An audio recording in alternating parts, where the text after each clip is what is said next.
Hemen tagın bir konağımızda sizge karşınızda çakırayım şundan da yoktaşımız. Bu Tataristan'ın Lilnegorsk şehrinden kelgen. Endi mine bugün üstünde, onun indi meydanda, bugün saban tuyunda, onun kudaları. Çünkü kızı şu yakka, sizden yak yigitine kiyevge çıkan alkışlıgalı Yıldız Kamalov kudağız. Hem matur bir jır dostum. Bek zor rahmat, hurmatli do'stlar, baringizga matur bayramlar bilan. Javid nima aytam, ko'rib bo'lmay Tataristonda. Sizga iylashgan u hozir. Shundan da baringizda zo'r bayramlar bilan, esenlik, sog'lik, baxtlar bilan shu matur dunyolarda ko'rishirga bo'lsin. Bek zo'r rahmat. Dunyolar shulay do'stlar.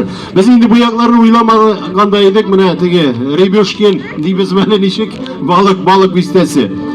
Bizning ko'rishimizga shulay bir qiz kelgan ko'pdan. Men shulay Nijniy Novgoroddan Tatar qizi deb siylashdik. Mana yozmishlar do'stlar, endi o'zimizning qizimiz mana shunda kiyevga chiqdi, qidalashib ketdik. Kizdan bir topqir kelganik. Mana shulay yozmishlar yerda aydan bolasin. Dunyolar qo'shilsin. Biz endi Javid bo'lsa Qozon yoqlaridan, biz endi Boshqirt yoqlaridan, Lenogorsk shahri shulay Orenburg, shunga ko'ra barg'izga da dunyolarimiz keng, qirlarimiz erkin, neft ko'chalqilarimiz yo'q. Havalarınız şişsin, subhanallah, bek motor yerlerde, bek o'ngan xalq. Hani mana bugün tushirib yurdim. Bizda mana bunday yurtlar yo'q, shundan da. Har birigiz shunday motor, zo'r erkin motor yurtlarda yashaysiz. O'ngan bo'lgan xalqina shulay yashay oladi do'stlar. Esenlik, sog'lik, baxt bilan ko'rishga Xudoy taolo nasib etsin. Aralarimiz yaqinaysin. Mana motor trassalar tizili.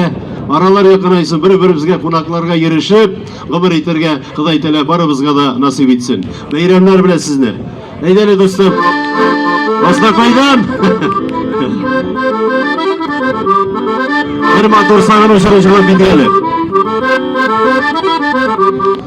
Bizde büyük dağlar var, dağ astında dallar var.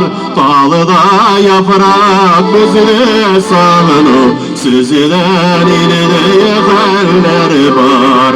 Dağda yaprak bizde sağını, sizden ileri haller var.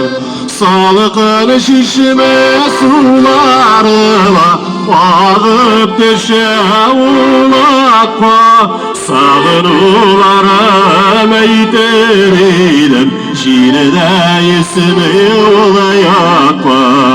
Sağınularım eyterilim, şiirde ismi boyakma.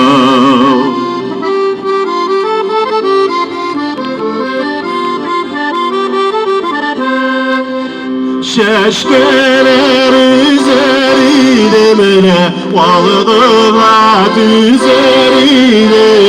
Yanıma salam o yüreğim, sağınuğa düzerim. Yanıma salam o yüreğim, sağınuğa düzerim.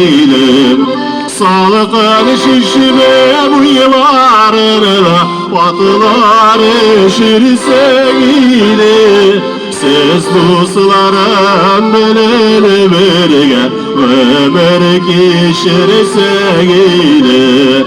Siz dostlarım bileni birge ömür geçirse gidi.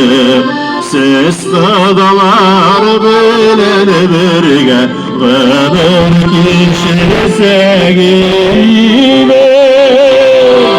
Bayramlar bile dostlar. Zor rahmat. Yıldız Kamalov, Kuda olsan şura. Davay, sen unutma, Kuda tuğan tuğul ol. Tuğandan da yakındırak. Malay, hele bir ilenmegen kızım var, belki şu yaktan Kudalar nasip bulur, ay mı? Bungan kalık, boğulgan kalık.